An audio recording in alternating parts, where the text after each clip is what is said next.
शाहजहानपुर जिले का एक थाना लगता है कांट और उसी का ही एक गांव लगता है भामो। दरअसल यहाँ की रहने वाली सावित्री देवी का जो बेटा होता है आनंद, वो राजस्थान प्रदेश के जयपुर में रहता है अपने 3 बच्चों के साथ और पत्नी के साथ। वो 1 जुलाई 2024 को अपने घर आया हुआ था। घर आने के बाद अपनी बहन से बोलता है शोभा से कि तैयार हो जाओ, कहीं चलना है। जैसे तैयार होते हैं बच्चे तो सावित्री देवी की नजर पड़ती है अपने बच्चे, बहू और बेटी पर, साथ ही 3 पोती पोतों पर। वो कहती है तुम तैयार कहाँ के लिए हो रहे हो, क्या बात है? तो आनंद कहता है कि माँ बस एक दिन की बात है और हम लोग जाकर आ जाते हैं, यानी कि कहीं जाना है। माँ को जैसे ही पता चलता है कि वो किसी सत्संग में शामिल होने के लिए जा रहे हैं तो माँ ने रोकने की कोशिश की कि बेटा सत्संग में क्या करोगे, तुम इतनी दूर से तो चल कर आए हो, यहीं रुक जाओ। लेकिन बेटा था कि वो जिद पर अड़ा हुआ था। वो अपने तीनों बच्चों को लेकर, पत्नी और बहन को लेकर पहुंच जाता है उस सत्संग में। लेकिन सत्संग से एक ऐसी खबर आती है कि जो शोभा है वो एक गड्ढे में फंस जाती है। उसका जो भतीजा और भतीजी, भतीजा ना 9 साल का होता है और भतीजी 3 साल की होती है, वह पानी के गड्ढे में पड़े हुए थे। वहां से बड़ी संख्या में, हजारों की संख्या में लोग आ रहे हैं, जा रहे हैं और सब के सब अपनी जान बचाने की कोशिश कर रहे थे। बुआ बार बार लोगों के पैर पकड़ती थी, छूती थी कि भैया यहाँ बच्चे हैं, यहाँ से मत निकलो। लेकिन भीड़ को सिर्फ अपनी जान बचाने में जुटी हुई थी। हर किसी को पड़ी थी कि बस किसी तरकीब से खुद की जान बच जाए, भले जाए कुछ भी हो जाए। जब भीड़ छड़ जाती है, अलग हो जाते हैं तो पता चलता है कि जो 2 बच्चे हैं उस आनंद के एक बच्चा जिसका नाम होता है आयुष और एक बच्ची यानी कि काव्या, 9 साल का आयुष। और काव्या की मौके पर ही मौत हो जाती है। माँ और बाप को जब खबर मिलती है तो बदहवाश हो जाते हैं और बुआ ये समझ नहीं पा रही थी कि वह आखिरकार अपने उन दोनों भतीजी को बचा ही क्यों नहीं पाए। एक बच्चा बच जाता है और जैसे ही दादी को एक खबर लगती है तो दादी का रो रो कर बुरा हाल हो जाता है। दादी बार बार कह रही थी कि बस मैंने तो मना किया था कि सत्संग में मत जाओ, इतनी दूर से आए हो, घर पे रुक जाओ। आखिरकार इस सत्संग की पूरी कहानी क्या है जिसने 100 परिवारों के लगभग 121 लोगों को मौत की नींद सुला दिया और लगभग 150 लोग जो गंभीर रूप से घायल भी हो जाते हैं। और यह कहानी पूरे इंडिया ही नहीं बल्कि पूरे वर्ल्ड में पूरी तरह से फैल चुकी है। हर कोई जानना चाहता है कि आखिरकार इस कहानी के पीछे की कहानी क्या है। आदाब, नमस्कार, सत श्री अकाल। मैं उस्मान सैफी। आज की जो सच्ची घटना मैं आपको सुनाने जा रहा हूँ, ये सच्ची घटना उत्तर प्रदेश का एक जिला है एटा। एटा को ही काटकर छाट कर एक दूसरा जिला बनाया गया है। गंज और कासगंज का एक इलाका लगता है पटियाली और पटियाली का ही एक गांव लगता है बहादुर नगर। दरअसल यहाँ का रहने वाला एक व्यक्ति जिसका नाम सूरजपाल होता है। सूरजपाल उत्तर प्रदेश पुलिस में बतौर कांस्टेबल के पद पर उसकी भर्ती होती है। वह उसकी जो पोस्टिंग थी वो एलआईयू में थी। एलआईयू यानी कि लोकल इंटेलिजेंस यूनियन, जो कि कुछ अंदर की खबरें निकाल कर बाहर देना होता है, अधिकारियों को देना होता है। सूरजपाल अपने काम को बखूबी तरह से कर रहे थे, लेकिन एक दिन उनसे एक गलती हो जाती है। करीब 28 साल पहले, अब कहानी 2024 में चल रही है। 2024 से ठीक 28 साल पहले की ये बात है। उन पर छेड़छाड़ का आरोप लगता है और छेड़छाड़ का जैसे ही आरोप लगता है तो पुलिस ने इनके खिलाफ मुकदमा दर्ज कर लेती है। भले ही ये हवालदार थे या कांस्टेबल थे, लेकिन इसके ऊपर मुकदमा जब दर्ज हो जाता है सूरजपाल के ऊपर तो पुलिस इन्हें गिरफ्तार करती है और गिरफ्तार करने के बाद जेल भेज देती है। ये अपनी नौकरी से सस्पेंड भी हो जाते हैं और बर्खास्तगी की भी कार्रवाई हो जाती है। कोर्ट का सहारा लिया जाता है और कोर्ट का सहारा लेने के बाद आखिरकार कोर्ट से ये बरी हो जाते हैं और वापस यह नौकरी मिल जाती है। नौकरी मिल जाती है। नौकरी करते करते सोचते हैं कि अब ज्यादा सही नहीं है, इसलिए साल 2002 में यह उत्तर प्रदेश पुलिस से वीआरएस ले लेते हैं, यानी कि वक्त से पहले नौकरी से यह अलविदा कह देते हैं, रिटायरमेंट ले लेते हैं। अब रिटायरमेंट लेने के बाद ये अच्छे खासे अपने काम में जब घर आते हैं तो इन्होंने एक सपना देखा। सपना देखने के बाद कहा कि भाई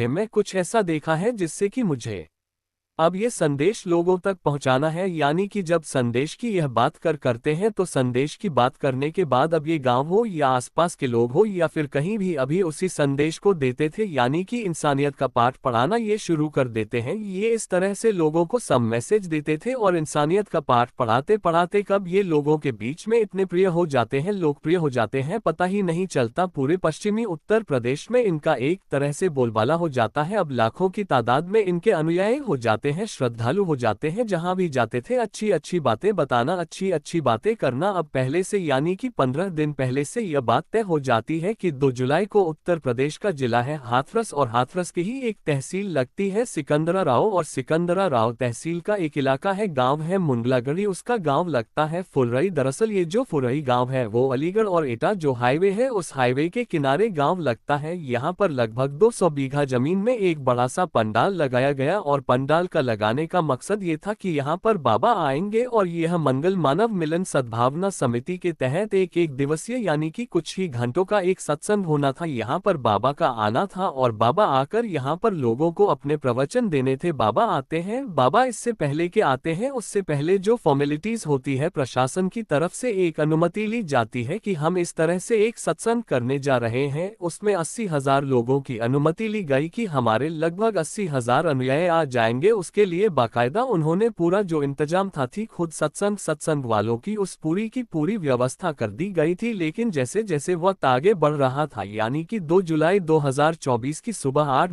बजे के आसपास पंडाल लगभग भर चुका था और जैसे ही 10 बजते हैं तो पंडाल में रहने के लिए जगह तो थी ही नहीं, बल्कि सड़क हो, खेत हो या आसपास जो दूर दराज का इलाका था वो चारों तरफ पब्लिक से फुल हो जाता है लगभग 10 बजे तक, जब वहां पैर रखने की जगह भी नहीं होती है और बाबा का इंतजार किया जा रहा था। बाबा अपने जिनका नाम होता है नारायण सरकार हरि भोले बाबा, ये जैसे ही 12 बजते हैं यानी कि 11:4 के आसपास का मसला था और जैसे वो पंडाल की तरफ आ रहे हैं तो पंडाल में जितने भी लोग होते हैं, जितने भी भीड़ होती है, वह कहते हैं कि बाबा आ चुके हैं यानी कि नारायण सरकार हरि भोले बाबा। जैसे उनकी एंट्री होती है तो उनके लिए अलग से मार्ग बनाया गया था और उनकी जो 15 गाड़ियों का काफिला था वो बिल्कुल मंच के एकदम पास तक पहुंच जाता है और जैसे बाबा वहां पहुंचते हैं तो बाबा ने सबसे पहले मंच से अब उनकी पत्नी उनके बराबर में बैठती है मंच पर और माइक पर बोले कि संपूर्ण संपूर्ण ब्रह्मांड में सदा सदा के लिए जय जयकार हो। पहले वो खुद बोलते हैं भोले बाबा और उसके बाद जो भी लाखों की भीड़ थी, 2.5 लाख से ज्यादा के लोग थे, वो जब बोलते हैं तो पूरा जो इलाका था गुंजमायन हो जाता है इसी संपूर्ण ब्रह्मांड में सदा सदा के लिए जय जयकार हो। बस इसके बाद ये अपना प्रवचन देना शुरू कर देते हैं। ये 12 बजे से प्रवचन की शुरुआत होती है, उसके बाद 1:30 बजे पर इनका प्रवचन समाप्त हो जाता है। जैसे प्रवचन समाप्त हो है उसके बाद इसी नारे के साथ ये अपना वहां से जब चल देते हैं, क्योंकि यह पहली बार नहीं हो रहा है, यह इससे पहले भी लगातार होता रहा है इस तरह का सत्संग और भोले बाबा अपने प्रोग्राम में जाते रहे हैं। तो उनके जो अनुयायी हैं, उनके जो श्रद्धालु हैं, उनको पता है कि अब क्या करना है। अब जैसे कि हालांकि बाबा की जो गाड़ियां हैं वो बिल्कुल मंच के पास तक पहुंच जाती हैं, लेकिन ये बताया जाता है कि अगर उनके चरणों की धूल मिल जाए और जो लोग उनके चरणों की धूल को अपने गले के लॉकेट में रख देता है या फिर किसी को भी टीका लगा देता है तो उनके कारोबार में जो कुछ कमी है तो कारोबार भी ठीक चलने लगता है। किसी को बीमारी होती है तो बीमारी भी एकदम समाप्त खत्म हो जाती है। यही नहीं, जो उनके बिगड़े हुए काम होते हैं वो भी सब होने लगते हैं। अब इसी बात की होड़ मच जाती है। साथ ही बाबा कई जगह हैंडपंप भी लगा दिया करते थे। उन हैंडपंप से अगर पानी लेकर जाएंगे, पानी पेंगे तो उससे भी बहुत तरह तरह के फायदे होंगे। जैसे ही 2 जुलाई 2024 की दोपहर लगभग 1:30 बजे पर फुलरई गांव में ये सत्संग समाप्त होता है और यह बाबा अपनी गाड़ी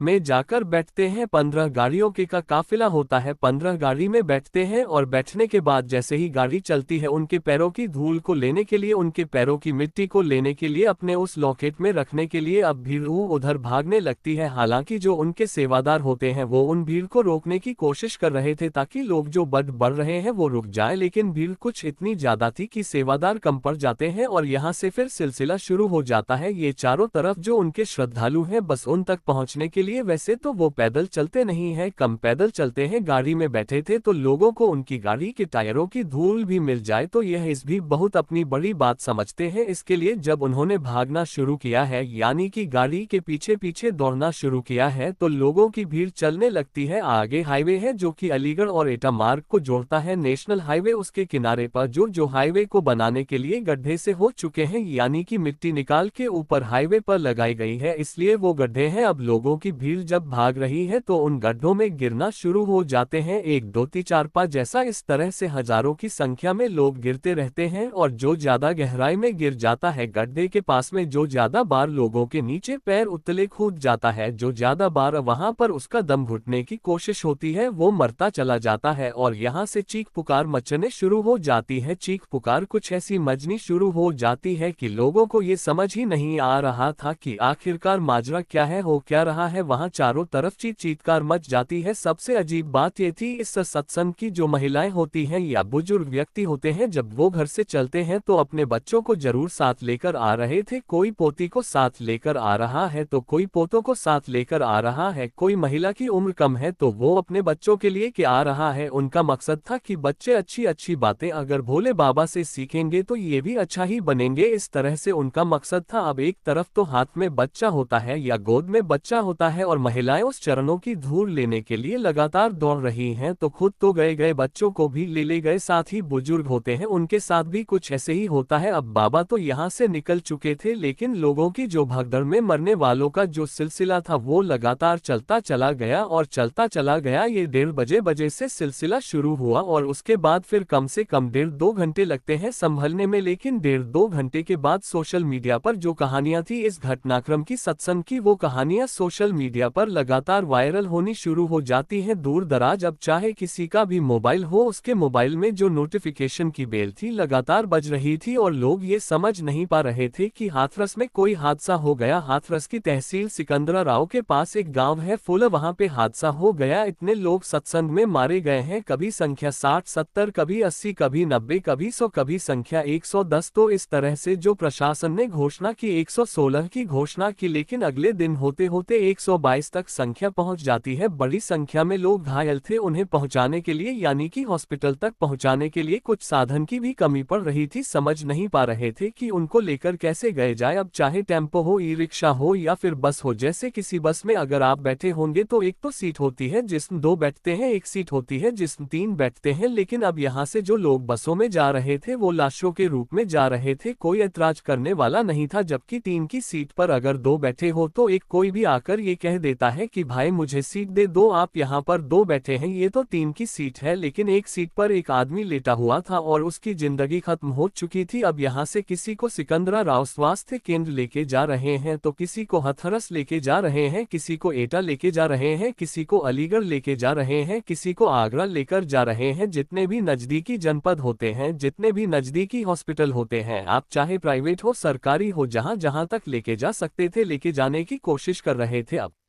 बात एसएसपी, आईजी, डीआईजी और डीजीपी तमाम बड़े बड़े आला अधिकारियों तक बात पहुंच जाती है। अब ये बात सोशल मीडिया के माध्यम से मेन स्ट्रीम मीडिया हो, सोशल मीडिया हो या प्रिंट मीडिया हो, उन तक भी पहुंच जाती है। हंगामा बहुत ज्यादा होने लगता है। अब लोग अपनों को तलाश करने लगते हैं, जिनके अपने इस सत्संग में आए थे, वो चाहे राजस्थान से हो, मध्य प्रदेश से हो, उत्तर प्रदेश के अलग अलग जनपदों के लोग हो, उत्तराखंड के लोग हो, तो जो कई राज्यों के बड़ी संख्या में लोग थे। अब अपनों को तलाश करने के लिए वो भी दौड़ने लगते हैं कि हमारे अपने कहाँ है। कोई सिकंदराराव जा रहा है तो कोई हाथ जा रहा है, कोई आगरा जा रहा है, कोई एटा जा रहा है, कोई अलीगढ़ जा रहा है, ये तलाश करने के लिए कि हमारा अपना कहाँ है। जिसको मिल रहे थे भले चाहे घायल थे, सांसें चल रही थी, वो तसल्ली कर रहा था कि हमारा अपना जिंदा है, ठीक है, घायल है तो ठीक हो जाएगा। लेकिन जिनकी सांसें थम चुकी थी उनका रो रो कर बुरा हाल हो जाता है। एक दूसरे को लोग सूचना देने लगते हैं कि वो यहाँ सत्संग में आया था, वह बचा नहीं या फिर बच गया है। कोई इस तरह की सूचनाएं लगातार फैल रही थी। हालत बद से बदतर हो जाती है। लोग समझ नहीं पा रहे थे और कुछ ही घंटों में 100 परिवारों के लगभग 120 लोग उजड़ जाते हैं, खत्म हो जाते हैं हमेशा के लिए। उनकी सांसें थम जाती हैं और 150 के आसपास घायल हो जाते हैं। अब अधिकारियों ने मौके का जायजा लेना शुरू किया। अगला दिन आ जाता है यानी कि 3 जुलाई 2024। उत्तर प्रदेश के मुख्यमंत्री योगी आदित्यनाथ भी मौके का जायजा लेने के लिए पहुंच जाते हैं। उनको प्रथम दृश्य लगता है कि इस मामले में कुछ ना कुछ जरूर साजिश रही है, इस साजिश का हम जरूर पर्दाफाश करेंगे। लेकिन अब बाबा जो थे, बाबा की तलाश शुरू हो जाती है। क्या बाबा यहाँ से जा जैसे ही भगदड़ मचती है, बाबा के 15 गाड़ियों का काफिला होता है, वो कहाँ चला गया। दरअसल बाबा यहाँ से निकल जाते हैं। 80 किलोमीटर दूर मैनपुरी में एक गांव लगता है बिछुआ। उस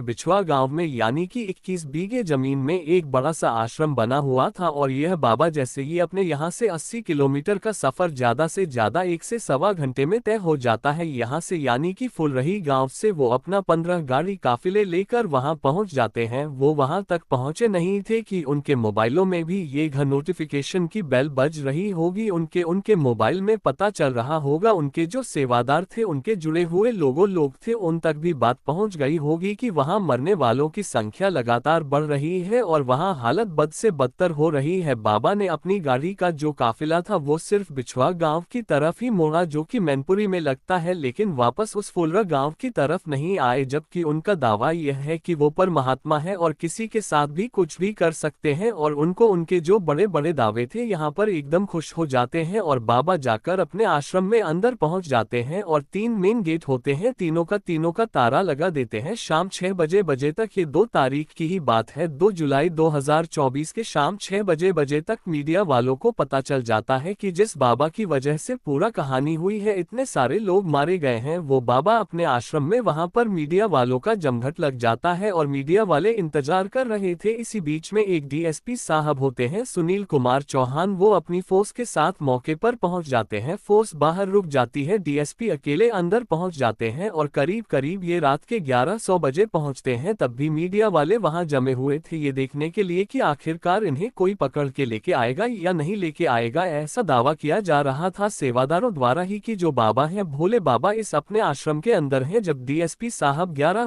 बजे रात को पहुंच जाते हैं, करीब 45 मिनट के बाद बाहर निकलते हैं, कहते हैं कि यहाँ पर बाबा नहीं है, गायब है। एक अकेला अधिकारी और 21 बीघे में बना हुआ आश्रम में कैसे ढूंढ सकता है, वो भी 45 मिनट में? कोई जादू ही हो सकता है तो लेकिन मीडिया वालों ने तुरंत ही डीएसपी साहब को घर लिया कि डीएसपी साहब क्या हुआ, बाबा का कुछ आता पता चला? तो बाबा कहते हैं बाबा तो यहाँ पर है नहीं, जबकि ये जो आसपास के जो लोग थे, उनके अड़ोस पड़ोस के, वो उनका दावा था कि बाबा आए हैं, अंदर है। अब सुबह दिन निकलता है, यानी कि 3 जुलाई 2024 की सुबह लगभग 6 बजे के आसपास एक बार फिर से डीएसपी साहब अंदर जाते हैं और अंदर जाने के बाद फिर वहां से निकल आते हैं और करीब आधे घंटे के बाद इसी आश्रम से 6 गाड़ियों का काफिला बाहर निकलता है और 6 गाड़ियों में एक गाड़ी ऐसी होती है जिसका नंबर DL10CA 8756, जिस पर बताया जाता कि बीजेपी का झंडा लगा हुआ था। उसके जो शीशे थे चारों तरफ, उससे ब्लैक फिल्म चढ़ी हुई थी, जिससे क्या अंदर कौन बैठा है उसे देख नहीं सकते थे। ऐसा दावा किया जा रहा है कि बाबा उसी गाड़ी में बैठे और वहां से निकल के छूमंतर हो गए हैं, वो गायब हो गए हैं। हालांकि पुलिस उन्हें ढूंढने की कोशिश कर रही है, लेकिन पुलिस ने जो एफआईआर दर्ज की है उसमें एक मुख्य सेवादार का उसमें नाम प्रमुख रूप से शामिल है। उससे सेवादार के अलावा टोटल मिलाकर 22 लोग हैं, लेकिन भोले बाबा का नाम उसमें शामिल नहीं है। भोले बाबा यानी कि सूरजपाल जाटव उर्फ भोले बाबा, उनका नाम इसमें शामिल नहीं है। हालांकि पुलिस प्रशासन इस मामले की जांच पड़ताल में पूरी तरह से जुटा हुआ है कि इसमें किस लेवल पर कितनी गलती है और इतने सारे लोग क्यों मारे गए, क्यों भगदड़ हुई और क्यों भगदड़ नहीं हुई। लेकिन जैसे ही मीडिया रिपोर्ट्स वगैरह ये आती है, उसे साफ साफ पता चलता है कि इनके जो श्रद्धालु होते हैं, अनुयायी होते हैं, वो बस चरणों की धूल लेने के लिए और हैंडपंप का पानी लेने के लिए बस दौड़ रहे थे, भाग रहे थे और उन्हें ये भी नहीं पता था कि उनके पीछे भी हजारों लोगों की, लाखों लोगों की भीड़ है। जब वो भी तुम्हारे साथ दौड़ेगी तो दबकर कुचलकर मारे जाएंगे। दोस्तों, इस पूरे घटनाक्रम में बहुत ही भयावह जज जैसी स्थिति पैदा हो जाती है। बड़ी संख्या में लोगों का नुकसान होता है। इस नुकसान की भरपाई कभी होगी या नहीं, कुछ कह नहीं सकते। हालांकि सरकार ने लोगों को आर्थिक रूप से मदद देने का ऐलान भी कर दिया है, प्रधानमंत्री ने भी आर्थिक रूप से मदद देने का ऐलान कर दिया है। लेकिन जिसका गया है, जिसने खोया है और जिसको एक आस्था के रूप में वहां पहुंचा था, वह बार बार आप वो ये कह रहे हैं कि आप परमात्मा हो, जो भी लोग मरे हैं सबके अंदर जान डाल दो, सबके सब जीवित हो जाएंगे। लेकिन ये कोई नहीं जानता था कि अब से 28 साल पहले ये व्यक्ति छेड़छाड़ के आरोप में काफी टाइम तक एटा की जेल में रहता है और वहां से निकलने के बाद फिर ये कुछ दिन नौकरी करता है और उसे लगता है कि ये नौकरी में कुछ फायदा है नहीं, इसलिए बाबा बन जाते हैं और बाबा बनकर लोगों के बीच में रहेंगे। और उसके पास बड़ा सा आश्रम होता है, बड़ी सी गाड़ियां होती हैं और बड़ा काफिला होता है और लाखों लोगों के भीड़ उसके साथ होती है। अब आगे भीड़ रहेगी या या नहीं रहेगी, असलियत सामने आएगी या नहीं आएगी, ये तो खैर भविष्य के गर्भ में छिपा है, लेकिन जो होता है वो बहुत भयानक होता है। दोस्तों, इस पूरे घटनाक्रम को सुनाने का उद्देश्य है किसी को परेशान करना नहीं है, किसी का दिल दुखाना नहीं है, बल्कि आपको जागरूक करना है, आपको सचेत करना है। और जाते जाते आज अलीगढ़ के रहने वाले हैं सुभाष, साथ ही अंगद यादव हैं और पुणे के रहने वाले हैं फिरोज शेख। आज इनका जन्मदिन है, इनको जन्मदिन की ढेरों सारी शुभकामनाएं, बहुत बहुत मुबारकबाद। साथ ही महजबीन नाज है, आज इनकी शादी की सालगिरह है, इनको शादी की सालगिरह की बहुत बहुत मुबारकबाद। कुछ लोगों ने नाम लेने की अपील की है, जिसमें शैलेश चौहान, इंदु यादव, शैलेंद्र तिवारी, मौसम खान, उत्तम लाल, विकास दीक्षित, नासिर अंसारी, लवकुश कुमार, शशिकांत कुमार, सुखबीर सिंह, मोहम्मद यासीन, पंकज गुप्ता, करण निषद, विनोद सोलंकी, ब्रिजेश कुमार। आप सब लोग अपना ख्याल रखें, सुरक्षित रह। जय हिंद, जय भारत।